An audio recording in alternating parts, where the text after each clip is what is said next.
people that would be saving lives, though. Yeah. Saving lives. What we do in ministry, save lives. Nope, Jesus does. Jesus does. That's right. We're mere vessels. Yeah. Mere vessels. Mere vessels. Jesus saves. Jesus. All right, we ready to do this thing? We ready. Kicking this off. Turn or burn. Kicking it off? Yeah. Kick us off, Nate. Welcome back to the message. I was looking at their. I was looking at. That's funny. Message recap, right? Yeah. Podcast, Yeah. Welcome back to the weekly message recap podcast. I am not your host, Nate Popejoy, the student director. Just Nate. He's just Nate. And introduce yourselves. That's it. You know, Brad Livingston, lead pastor. Yeah. Rick Rodriguez. I don't even know what my title is. We go back and forth on Yeah. this all the time. Yeah, like It's Connect pastor, Mexican pastor, Hispanic pastor. You can't be that because you don't speak Spanish. Okay, that's so true. we're not going to let that's you true. be I the can't. Mexican pastor. That's a fake Mexican guy. Yeah. The last thing we need is like an influx of people being like, and speaking Spanish. See, I didn't even try. I was like, No, yeah. listen, I And then can't they're tell like, you yeah, how yeah, many yeah. people approach me on a Sunday asking me, do I speak Spanish? And I'm like, no, guys, I'm sorry, I'm not. I can't. Yeah, hold on. Let me get out my Google Translate. No, Rick is, you're just like another executive pastor. Okay. Maybe we should do that. Yeah. We're figuring this out on the podcast right now.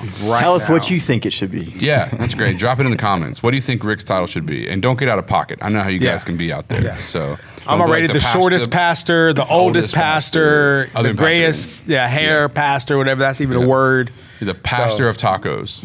Ooh, I love some tacos El Fluffy, guys, is So fantastic. So Sponsor us. That'd be That's crazy. your boy. Call him. Yeah, let's call Gio. Call Gio. Tell him to get us some tacos to eat on the podcast. Oh, he will. I know he will. And so, all right. We can do like a 30 We're gonna do that next week. 30-second commercial in between, like in the middle of it. That'd be cool. Yeah. I'm gonna call That's so Gio fun. next week. This week, Yeah. I'm gonna get some tacos next week. So, There you go. yeah. Sponsored by Tacos El Fluffy. Sponsor. Listen, all you really got to do to sponsor this podcast is buy us lunch. That's really it. It's That'd be not amazing. crazy. Yeah. Yeah. I mean, we'll come record at your establishment Ooh. for food. I mean, Hey, why not? Call Gio. Tell him we're going to record the podcast at Tacos El Fluffy? Problem Okay. is, that would take up the whole restaurant. That's true. It's so small. But that would be dope. We'll figure it out. We're Yeah. going to do something. Oh, I'm So, bringing tacos El Fluffy next week. So, All right, bet. definitely. So, and then we have Kyle yeah. here on the podcast. Kyle. Always Can't be seen or heard, but he's behind Yeah. the... He says he'll set up a mic eventually. He had one a couple times, and then he deprioritizes himself so he can prioritize us, and we're grateful for that's it. such an amazing guy. Typical production director. Yeah. So makes everyone else look and sound great, and takes a back seat. Yeah, such a good dude. Such a good dude. Amazing guy. That's a good dude. So- So yeah, we're out here, man. We had a good weekend.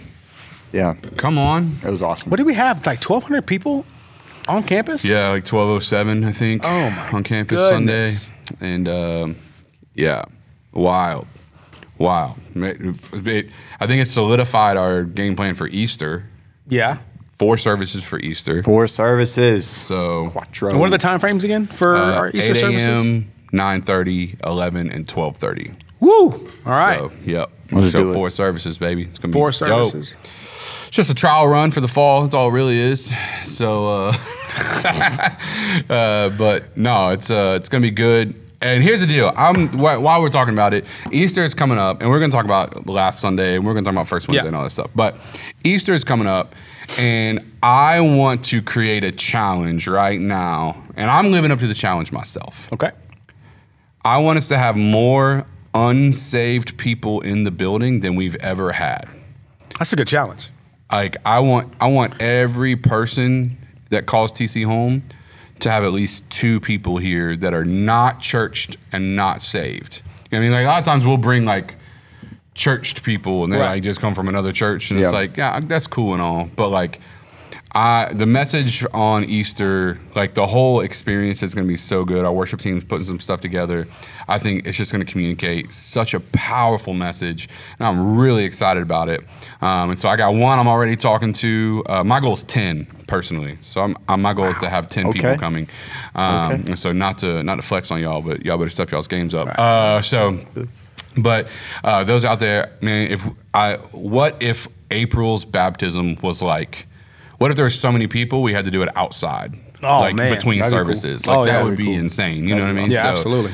I'm just issuing the challenge. So at least one unsaved person. Two.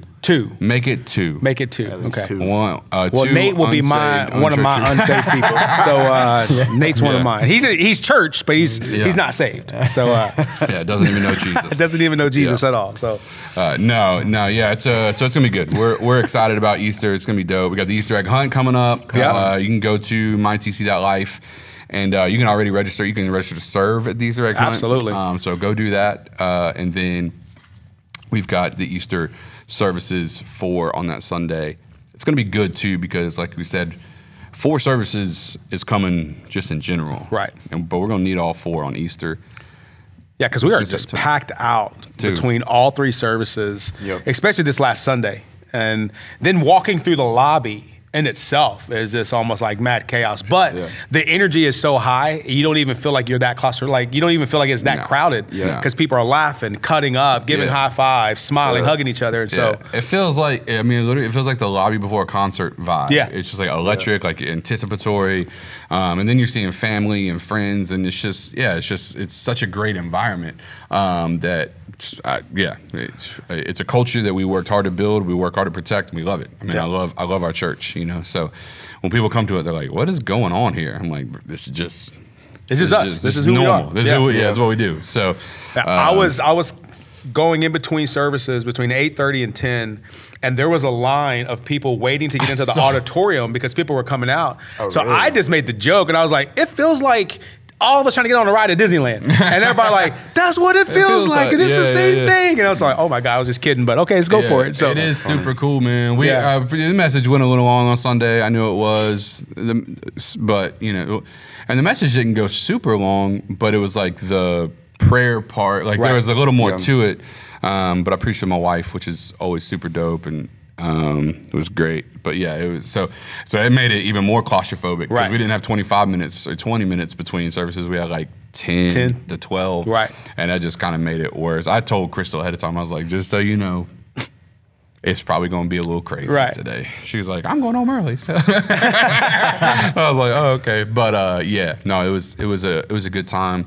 Got to preach with my bride. We talked about marriage. Come on, she changed the world. Oh yeah, Ashley's.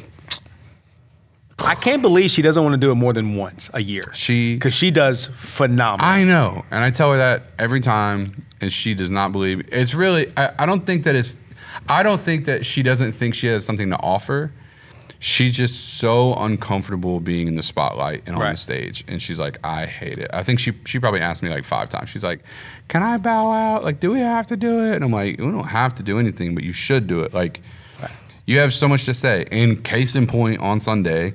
So what was interesting about Sunday is we practiced the sermon just like I practiced the other sermon. Yeah. So we walked through, we knew our points, we knew what we were saying going into it. But the one thing she did not rehearse was that story about her building that wall up with God. So at the 8:30 service, I was hearing it for the first time also. Wow. Like I know it, but she's never shared it like that. Right.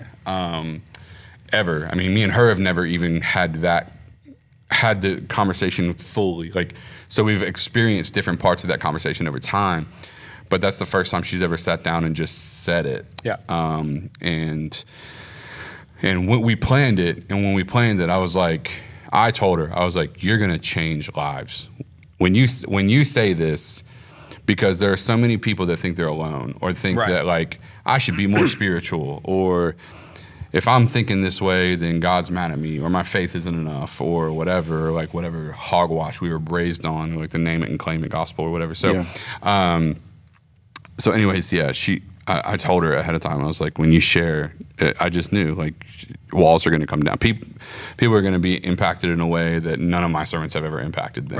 Right. And it was. All I know is this: I'm sitting over there. Ash starts to cry, so then I start to cry. Then Tiffany looks at me, and then she starts to cry, and I'm like, "Are you crying?" She goes, "Are you crying?" I go, "Of course I'm crying." Of course I'm. Yeah. And so then, but what you didn't see was the conversation between myself, Tiffany, and Pastor Justin on who should bring up the tissue. And I was like, "Tiff, you go because you're a female and look good." She goes, No, you're one of the pastors. I said, "Yeah, Pastor Justin, you go." "I'm not going." I go, "Guys, they're crying on stage. We need to do something." And I was like, I just can't just sneak up on stage at all, trying to tiptoe. Yeah. And so, but I mean, as I looked around the room, there really wasn't a dry eye in the entire auditorium. Yeah. And what's so neat is that my 4 o'clock meeting yesterday at Coffee Guy, that was one of the first things that he said about the sermon. He said yesterday was so good because I got a chance, and our church got a chance to see, and he called it our first lady, but our pastor's wife, in that element that she didn't have it all together, and it's okay if we don't either. So even to the point to where now this person who has been coming to our church has now, as of this Sunday, started serving on a team. He asked me to put him on a team. Wow. And he goes, based off of January and this last sermon with Pastor Ashley, with Miss Ashley and Pastor Brad, I realized that it's my term. Yeah, Pastor Ashley, that's what we got to. Yeah. But he goes, this is my home church, and this is where I know I need to be. But the fact that she was so vulnerable with us let me know that it was okay, just in my own weakness, in my own spot. Man. So It was just life-changing that day. So. No, she did it, man. There was one lady, she came to me after the service. She was like, "I'm glad one of your staff members walked up there with a tissue box, because if they didn't, I was coming up there with a tissue box." But no, it's real, man. And I told, it's like I told Ashley that. And there's certain things, as communicators, we've learned, I think I've taught Nate this, and we teach all of our communicators this, and coming up, I'm sure you heard this, where it's like, people receive your strength, but they resonate in your weakness. Right. Because they can see themselves in it. Because like if you're willing to be vulnerable and expose the areas that you're weak, that is where people resonate with you, because they're like, that I can resonate with. No one resonates with Superman. Right. Because you can't resonate with him. It's the reason, it's like, not to get nerdy, but it's like, it's the reason why everyone loves Batman, because he's just a dude that's broken and wants to fix stuff. Like he wants to fix society or whatever. And he's rich too, though. Well, that part too. Yeah, but it's like he doesn't have superhuman powers. Right. So he's just a normal guy. You can love him because he's obtainable, and it's in his brokenness that he's operating out of to do great things, and people are drawn to that. So it's like Superman's cool, but you're not drawn to that like you are the idea of someone just being human. Right. And it's the same thing when we communicate. It's like, to pretend that we never have problems, we never get sick, we never have fear, we never have insecurities, we don't go through doubt, to pretend all those things and just constantly champion the faith movement, it doesn't inspire people nearly to the degree that standing up and going, yeah, I don't have that together, or that season of my life. I mean, she told 8 years of her life. She's 36 years old. 8 years of her life she spent disconnected from God as a pastor's wife in ministry. Right. And like, you know what I mean? So but I knew going in, and I told her over and over again. And when we went backstage after the first service, I just hugged her, and she was, crying, and I was just like, you changed lives today. Yeah. Like you literally changed lives today.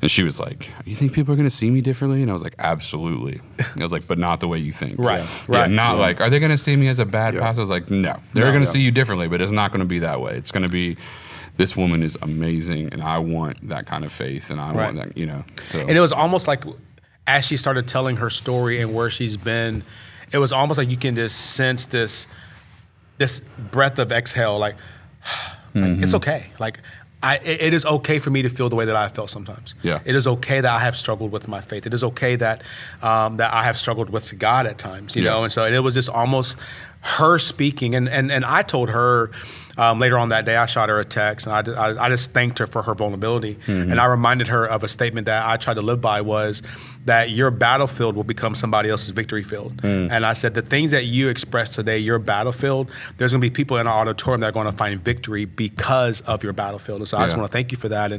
But you almost sensed that in the room. People were just like, oh, this is okay. If she struggled with this, then I have permission now to struggle. And so it was a beautiful day. Well, because you can't get through anything until you deal with it. Yeah. You can't identify it until you name it. You know, it's like those types of things. So it's like, once you give yourself permission to lean into the struggle, like once it's why I hate the name it and claim it thing, prosperity stuff, because the antithesis to it is like, when you're sick, you can't say you're sick. Right. Otherwise you are sick. Or you can't say you're, broke when it was like, yeah, but there's no money in my bank account. Right. I am broke. Like, I have no money. It's like, or the doctor's like, you have cancer. And it's like, I'm not saying I have cancer. And it's like, you think no, that's not how that works. But to say that you have it, so that then you can name what you're praying for. Right. And lean into what the doctors are going to tell you, is like, that's the first step to progress. Right. And that was what Ashley and I constantly had these conversations about, like, you got to lean in, lean into God, but don't be afraid of telling him how you feel. You know what I mean? And we've had some choice words for God. You know what I mean? We've had some conversations on the back porch, me and the Lord and her and the Lord. And it's like, and I love the fact that God's a big boy who can handle it. I love the fact that he's not caught off guard by our emotions. I love the fact that God embraces us when we are the most honest with him. Right. You know what I mean? I love the fact that there's not anything I've said out of my mouth that shocked God, because he already knew it was in my heart. Right. Right. You know what I'm saying? It's like, so I love that God pulls us close. In the moments that we fear God is going to push us away, he brings us close. The only time we are far from God is when we push God away, and we refuse to be close to him. And I think shame is one of the great reasons that happens. And so that was one of the things just throughout the whole journey. I've constantly tried to encourage Ashley. It's like, I'm not going to tell you not to feel any sort of way at all. I just want to tell you, as you feel it, just take it. Continue to take it to the Lord. Continue to let him have that. And if it's anger today, then let him have it. If it's sadness, let him have it. If it's happiness, let him have it. And that was the constant journey for 8 years. It's wild. It's crazy to think about. That's wild. But yeah, that was reality. So she killed it. She did a great job. She was like, I just liked it because you were up there. And I'm like, they hear me every Sunday. Trust me. That's, it's not it. But nah, she did fantastic. Yeah, that's just not her. It's not her favorite thing. She's like, put me back with the coffee again. That's where she wants to be. She's put me in the culture shop and I can sell sweaters. But yeah, so it was a good day, man. It was. Day. My only issue was Sunday. I felt like you were talking directly towards me on some things. Because what's funny is that when you talked about husbands being vulnerable to your spouse, and the idea that when you wear your armor home, then you'll cut the ones that you love. Yeah. And so you and I just had that conversation, and it wasn't a rebuke, but it was just a discipleship moment from you to myself. And you did that. So Tiffany looks at me and she goes, "You've heard that a couple of times, haven't you?" I said, "Yes, I have. I have." As a matter of fact. Yeah. And I told the guy yesterday that I was just talking to, I said, what you got yesterday was the talk that I received from my pastor just about 3 weeks before that. And it's the ability of, as a husband, it is okay to be vulnerable to my wife, that she needs to see that from me. Yeah. And I said, and I always thought, for the longest time, I would have to be this strong Superman guy that my wife can't see these certain things. But I was doing a disservice to my wife in those moments, that I'm not allowing her in the deepest parts and the hurtful parts of my life. And so yeah, it was just another great reminder, because there's times where even after our talk, I'm like, Pastor Brad's right, but Rick, you can really just kind of hold back some. But what's fun is that Tiff and I, about 2 weeks ago, had just another great moment at the kitchen table. The kids were gone, and Tiffany said, "Hey, this sermon today was very convicting." And I'm like, "Wait, you're like Jesus' little sister. Let's dive into this a little bit more." Yeah, let's dissect this. Yeah, and then she expressed, then I expressed, and so kids are gone, and we're having this beautiful moment of this is what God's convicting us of, and this is where I fail as a husband, this is where I fail as a wife, and so let's begin to have this conversation. So it was just a good, again, reiteration of our talk 3 weeks ago that we as men, we have to be vulnerable. Yeah. And that's something, and I don't know about you guys, but that's the thing I hate to be, especially with people and even with my spouse. Sure. And so, but yeah, it was good. No, I'm the same way. Yeah. I'm about Nate, but yeah. No, I mean, something that I was going to say, speaking from Gen Z kind of perspective, is that people in their 30s, people in their 40s and 50s, like, they need to model that vulnerability for Gen Z leaders coming up, because we want to know that you hop in your sweatpants when you get home and eat cereal and watch movies with your family. We don't want to think that you're Superman, because we want to know that who you really are, so that we can learn to be vulnerable. We know that you're real, and that's kind of like the space that we're coming up in, because I think it's no longer like trying to have that celebrity pop culture to where like there's nothing wrong with us. Like we live a life of with pureness and all this stuff, and it's like, no, I go home with my family. I'm real. I have fights with my kids. I have, arguments with my wife. I'm vulnerable too. Like we need to see that, and I think y'all model that well, but Ashley modeled that on stage, and I think that's what's so powerful in that. And I mean, I definitely need to work on it as well, because I don't like to be vulnerable as much. But I think that's, especially the younger generation that's coming up, is like, we want to see real and what is real, and because we know what's fake. Right. We know what's fake. Yeah, that's cool. Well, and like not setting the tone of or unmanageable or unrealistic expectations. It's like, I think that's what we all grew up with. It's like unrealistic it's like, you can't be weak, you can't be this, you can't be this, and it's like, you just know in the back of your mind, like, that's impossible. Right. You know what I mean? So like. And so it's like, you can't be weak. So the problem is, the generation before us wasn't weak, but what they didn't realize is every time they lost their temper in anger, it exposed their weakness. Yeah. So it's like, you're being weak. I can see that you're weak, but you're just covering it up with rage. Right. So I still know that you're weak. It's just that you're pretending that it's a strength. Right. By trying to intimidate and scare. But it's like, it's real. When someone tries to intimidate someone else, it's out of fear. They just use it as manipulation to control somebody. So it's like, so when you get old enough, you go, oh yeah, no, that dude was terrified. Yeah. He just shadowed it or masked it with strength or intimidation to manipulate, so that he didn't have to face his fears with his wife or the coworker or his boss or whatever, right? So it's like, once you understand that, you're like, oh, this makes perfect sense. So everyone's dealing with fear. So for us, it's the same thing. It's like, we want to show the next generation. So I'm preaching on this, literally I was working on my notes this morning for the message this Sunday. And a part of the message for this Sunday is destroying the generational loop. Where it's like, we keep replicating in our kids the thing that we never wanted in ourselves. Wow.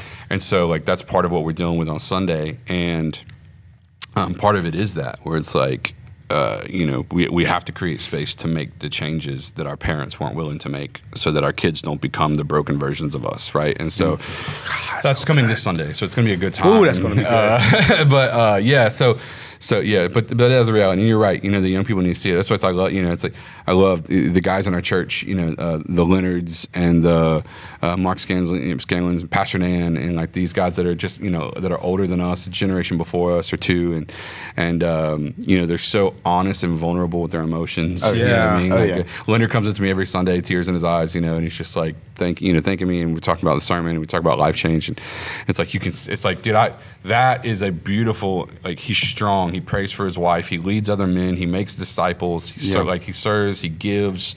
Like, he does all those things, but he's not weak, but he's meek. He has an understanding of his own emotions. He's not afraid to show them in the right settings. Like, and that is what we need to see more men doing. So, but yeah, that was a big one. Ashley and I worked on that particular thought for like weeks, and it was like a thought that I had, and we worked through it and trying to figure out, and as we were working through it, and it was probably about the time me and you talked about it, it's like this idea that, like, how often my wife is getting cut by the armor she's making me keep on. And that was what we challenged the wives. Like, you probably have more control over your husband's tenderness than you think, if you'll be willing to help him take the armor off rather than giving him another reason to keep it on. And we weren't the best at that, you know, early on. But Ashley and I've we've never had a fighting marriage. There's just never had drama. We've known each other since 3rd grade. Like, you know what I mean? Like, if we were gonna have problems in our marriage, we were gonna have it way before we got married. We've known each other way too long. But but as we counsel other couples and as we sit down and we talk to other couples, you know, and I know you see parents and we see, you know, individuals that are married and stuff like that. It's like that's one of the things I'm constantly talking to them about. It's like, you know, telling the wife, like, you have more control over this than you think you do.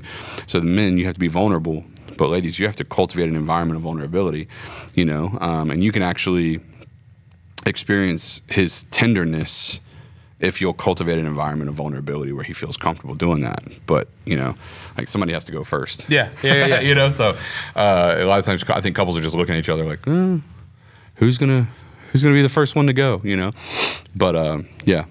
So I love that. Tiff and we try to come up with a competition now to where it's the first person, number one, to apologize. Like, that's always been since we've been married. Like, hey, we want to be the first one to apologize. Yeah. But now, even sitting here thinking, as a husband, I should probably make the same competition as far as from myself to be the first one to be vulnerable and in those weak spots. Not just wait for her to engage in it, because she will, but at the same time, for me, I need to say, hey, for now on, our healthy competition is I will be the first to be vulnerable in my feelings and my emotions, and so then that helps create a healthy space for both of us to do the same. So yeah, no, that's huge, and I think the reality is, and I feel like you and Leah are probably this way too, but I know you guys are, where it's like, you know, at least from a personality perspective, Tiff is more rigid than you are. 100%. Like, so she had, you know, exposing your vulnerability to a person.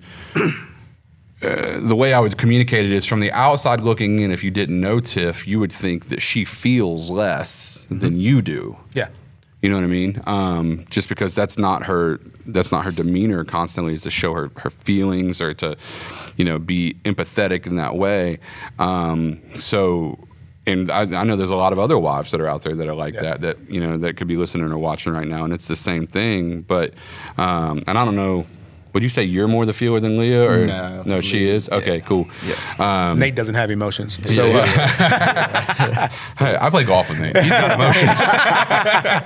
But all that to say is, you know, Ashley is definitely more the feeler between the two of us, but she's also introverted. So she has the feelings, but she processes them internally, so she doesn't expose them as much. But all that to say is, you know, one of the things I challenge women with and wives with, especially who are mothers or who will be mothers, or who, even if you're not, but you can understand this, because a lot of times women will come to us and they're like, but that's not who I am. Right. I'm not soft. I'm not tender. I'm not those things. And I'm like, I hear you,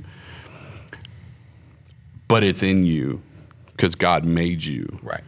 And when he made you, even if you don't have your children, you have the ability to take a step back from the way you would default in your own mind and process nurturing, because it's in you, in how you raise your children or whatever. And if it's not, then you need to start channeling it for the sake of the children you will raise. But even like, you know, we joke around about Justin all the time. Now, Justin has no emotions. You know what I mean? Like, he's like, you know, but the Justin's also, like, oddly enough, is the stinking baby whisperer. Right. You know what I mean? Like, every kid in the church loves Justin. Loves you know, like him. The Hold baby, his hand, walk him around. Like, you see, like, if you see Justin at any given time on a Sunday, he's holding somebody's kid, Kyle's kid, Anna's kid. He's just holding kids, and it's like, you can see, like, no, Justin has a fathering, nurturing component to him that underneath all the jokes and all the, you know, all that stuff, is he actually does have this nurturing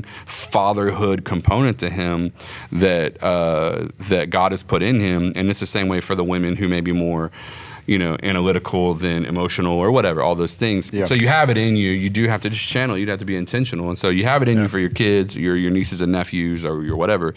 So you just have to be intentional. And that was one thing we pulled out of the sermon for Sunday just because of time. It was like, you have this in you for your kids.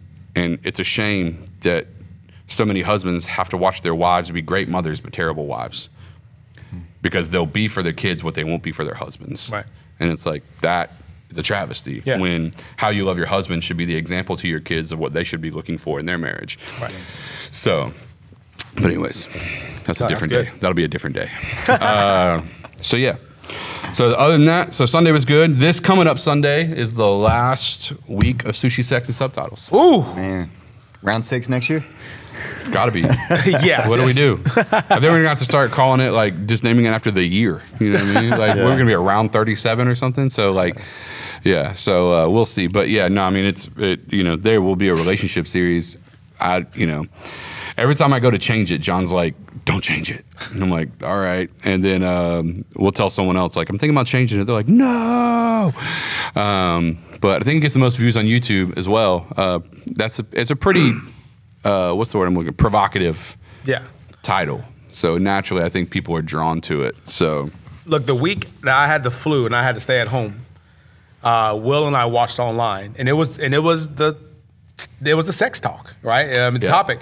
And so I remember I'm sitting there watching with Will, and Will just looks at me. He goes, "We're talking about that?" And I go, "Yeah, bro." He goes, "Okay." Like his face, he just goes, "I can't believe we're talking about this like in front of everybody." Yeah, so, for real. But so yeah, when you're like, it's provocative, it is, but it's something that needs to be. These types of things need to be addressed in the church, talked about in the church. Yeah, you know, and so you ain't talking about it, the world's talking about it. So Exactly. you either get it from here or the world. And that was like that's the whole thing. It's like especially like in series past, we've dismissed the teenagers for the sex talk. Yeah.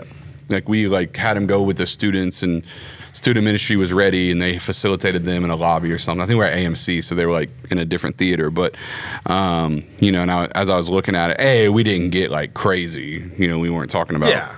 So that was part of it, but B, it was just like, bro, these kids are having way worse conversations than this in the hallways of their school. So yeah, they need to be part of this conversation. Me and my dad joked. We were like, we're gonna see who comes back next week. So when everyone showed up this week, I was like, praise God, look at praise y'all. God. Yeah, look at God. But it's like a necessary word. It's not like, and like I said, the way we communicated it 2 weeks ago, the sex talk was like. We tried to take as healthy of an approach as possible. Right. I was actually shocked at how that one turned out. I usually know start to finish exactly how a message is going to go. And I know when I end the tone of the message. Like I know it ahead of time, and I know how people are going to respond to it. And that was one of the few in all of my preaching that I was dumbfounded by how it ended. Because it's like I was prepared for it to be an awkward / funny sermon. Like that was what I was prepared for. So it was like, okay, this is gonna we're gonna we'll joke some, it'll be a little bit awkward, but we'll bring it home and help people understand biblical sex. Like that was it. So when people were running to the altars to get prayer afterwards, I was like, I did not. That's another. I didn't see that coming. Didn't see that coming. Yeah. That's another testament for how real people want it to be anymore. Like, because we have a pretty young church, so they want to hear that. They want to hear provocative topics that they've heard so much distortion in their lives up to this point that they can hear, and it's like. I'm just on that real thing. It's like that's another testament to what is already happening. People are running to the altar because they hear a real talk that has been so distorted in this world that you talked about in a real sense, and it's like that's it. No, thank you. And here's a crazy number: 12 people got saved from the sex talk. So I was just still blown away. Yeah, I walked into the lobby and there was like literally 4 people on the couches crying. Yes. There were people sitting against the wall crying. And Pastor Dan had folks holding up. He had a whole small group going and I was like,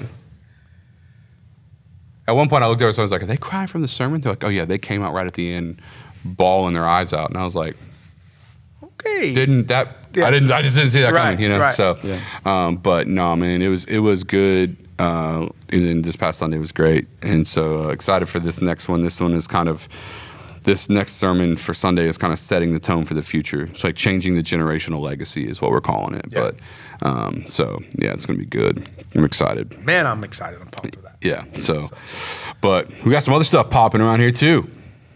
We got First Wednesday. Yeah, First Wednesday coming up. Tomorrow night. Tomorrow night. By the time you listen to this and watch it, it may be tonight. It might be. If you're watching this on Wednesday, it's tonight. Or if you're watching it on Thursday, you missed it. You missed it. Sorry. It was last night. But we got First Wednesday. We gonna get farther than 4 verses this time? Dude, that was wild, bro. I could not believe that. But So good. Yes. If you weren't at the first Wednesday this past month in February, we broke the mold. We've been doing a chapter at a time for 2.5 years, I think. We did Acts. We did all of Romans. We did part of Acts. We did all of Romans. Now we're in Matthew, and we were holding steady. So we got to Matthew 4. And the Beatitudes messed us up, man. Yeah. So we were. So now we're moving slow through Matthew 4, and we'll see what happens. We just want to honor the text. So, maybe we'll get 4 or 5 verses in. Who knows? But it was good. We got great feedback from it. So got that going on first Wednesday. Excited for that. Yeah. We got Motion Night. Motion Night coming around again. Let's go. Motion Night. Yeah. We had 3 churches, 120 students, which is pretty cool. Let's go. That's awesome. And some people outside of even our state, said some things about it, like they've been seeing on social media. And Come on, dude. That is so cool what y'all are doing and bringing churches, because it's people look at it as a yearly youth conference that they bring other churches together. It's what happens if you do that once a month? Yeah, come on.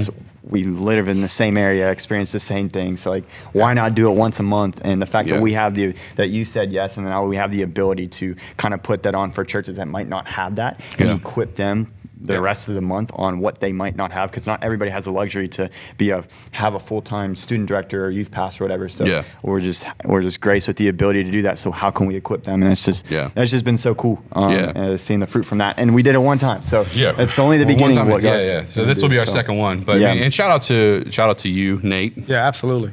We make fun of you a lot, but no, Nate's doing a good job, and you're doing a good job, man. And shout out to your team. Yeah, we don't do anything at TC without shouting out our teams, because they're the ones that carry the vision for us. And your team executed well. They did a great job.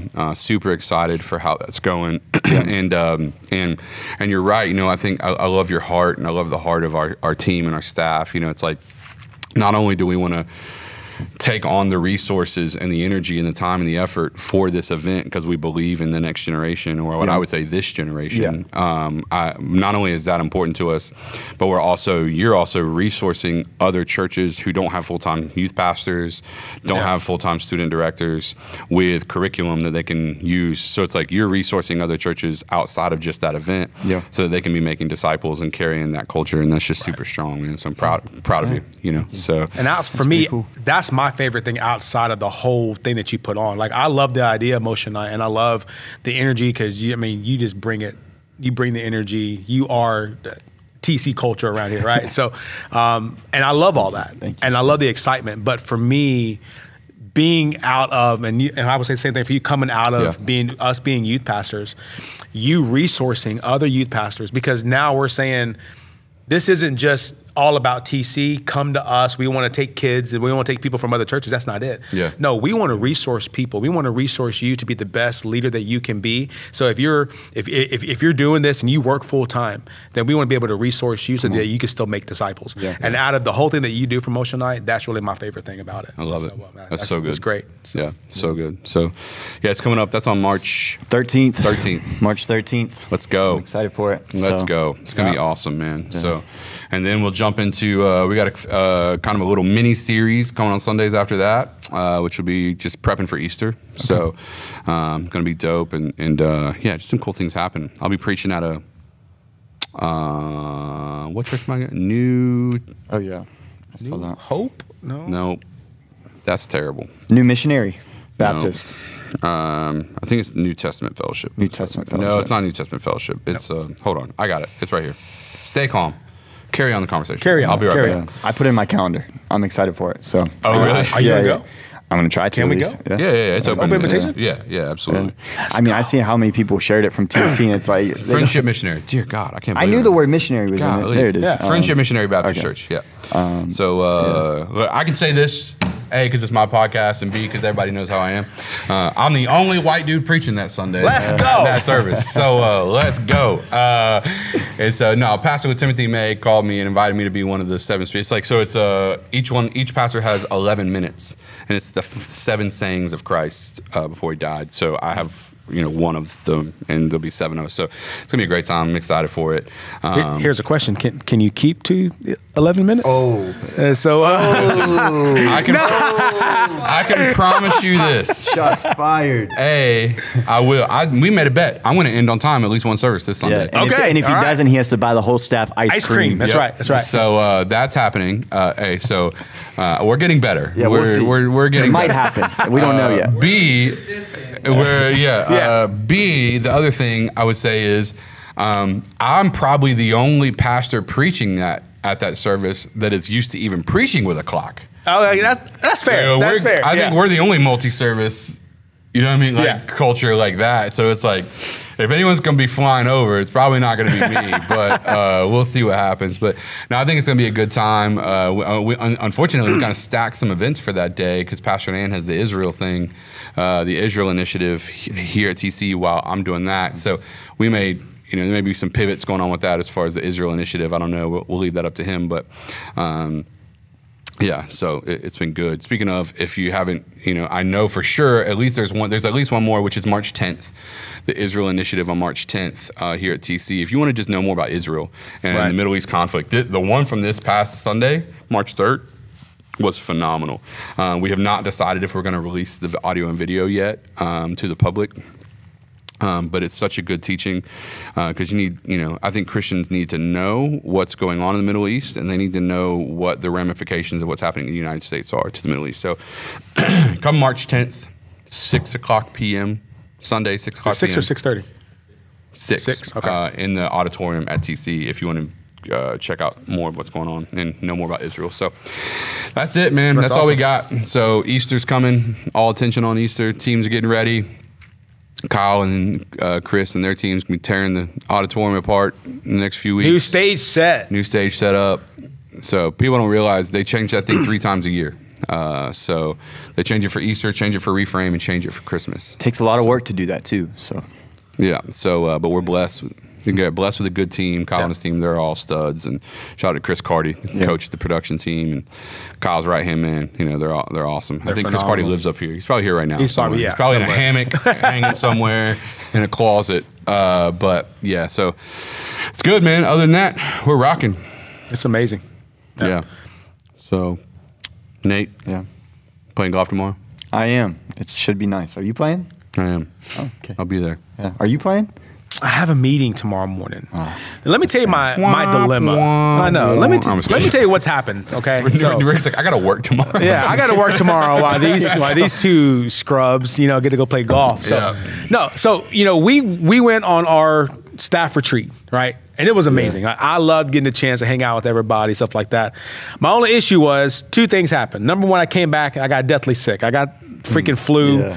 It was crazy. So I got the flu bug. Yeah. But then, thanks to my pastor, I got the golf bug. And so, yes. Yeah. What y'all don't know is that even Sunday, got home from church. Oh gosh. And I went to Next Steps, and then I live right by a golf course. Yep. So I just went down and I went to the driving range. I bought 2 large buckets of balls, and I just started practicing just so I can at least live up to what you guys do. And so because right now I'm terrible. Man. So yeah, so now I got this stupid bug just to play golf. Listen, so I'll tell everybody this. You can use Cypress Lakes because they're the least expensive. John does it there. Pay somebody. It's $100 for 3 lessons. Pay it. Let him fix half the stuff you're doing wrong, and get ahead of the curve. And please do it before you start to play, because then you're gonna create. Because we know some people that don't do that, and they're It's taking them longer than it should for them to get better than they're at. It's so So I would do that if I were you. What's his name? John. John. He works there at the guy? Mm-hmm. Okay. I think he runs Cypress. But okay. Yeah. So if anyone that's thinking about playing golf, go get 3 lessons. From John. From anybody, but John is good. Yeah. I keep slicing to the left on my drive. Yep. And so and I've watched a ton of YouTube videos for the rest of your life. Literally, even pros. Literally for the rest of your life. It happens. And the second you got it fixed, it's coming back. Oh yeah. Dear God. Oh yeah. So my problem is that, and I'm sure you guys experience it, like I could play like trash.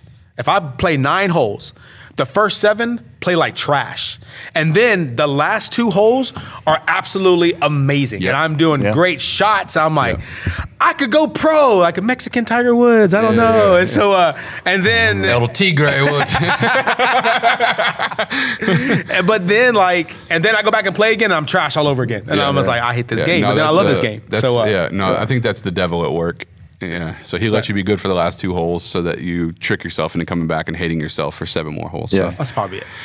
But anyways, well, I'm glad you guys joined us. If anything that we talked about today made you think, I need to do more about this church, I need to check this place out, you can go to transformationchurch.com. Yep. Find out information there. At Transformation Pensacola on most social media outlets, including YouTube. So go have a look. You can even check out the message from this past Sunday where my wife absolutely killed the game and brought the house down. So all that to say, we're so glad you guys jumped on with us. Rick, thank you. Nate. Thank you for having me. Always an honor. Nate, you're awesome. Nate's like, we need to talk like podcasts more often. You guys have hyped me up more in the last 10 minutes than you have in the last 10 weeks. Anyway, so thank you for tuning in. Kyle, not seen, not heard, but definitely a part of the show. Thanks, Kyle. Appreciate it. Thank you for what you do, man. All right, you guys have a great week. We'll catch you next time for another week, another sermon, another message recap podcast. Have a good day. To breathe into my